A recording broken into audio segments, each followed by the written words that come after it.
ఇందాక అక్కను అదితి గుడికి వెళ్ళారు. వాళ్ళు ఏ గుడికి వెళ్ళారో మేము కూడా అదే గుడికి వెళ్తే అదితి గుడిలో కనిపించానంటే నా పని అయిపోతుంది.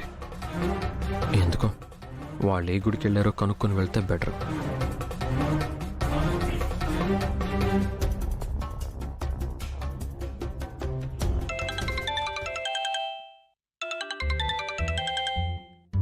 చెప్పరా గౌతమ్.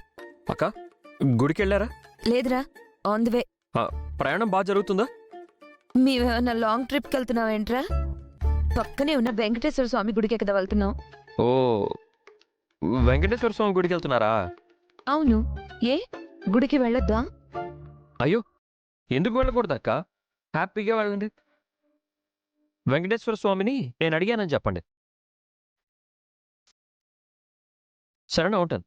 బాయ్. ఏమైంది? ఏమంటున్నాడు? ప్రయాణం బాగా జరుగుతుందా, వెంకటేశ్వర స్వామిని అడిగానని చెప్పమని ఏదేదో అంటున్నాడు. అయినా మనం ఆ టెంపుల్కి వెళ్తున్నామా?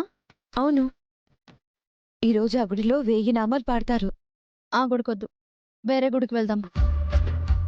1000 నామాలంటే ఎక్కువసేపు పట్టదు అది. నేను అందుకు వద్దనలేదు. వెంకటేశ్వర స్వామికి 2 భార్యలు.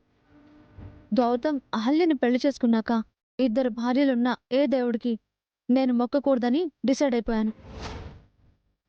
కష్టమైన నష్టమైన ఒకే మాట, ఒకే బాణం, ఒకే సీత అన్న ఏకపత్ని వ్రతుడు రాముడి గుడికే వెళ్దాం.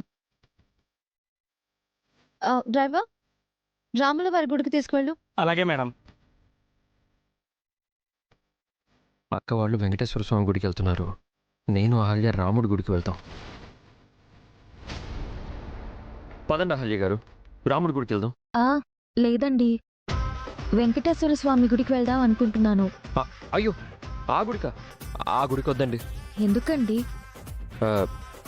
ఎందుకంటే ఈరోజు ఆ గుడిలో చాలా రష్గా ఉంటుంది. ఎక్కువసేపు క్యూలో నించోలేరు కదా.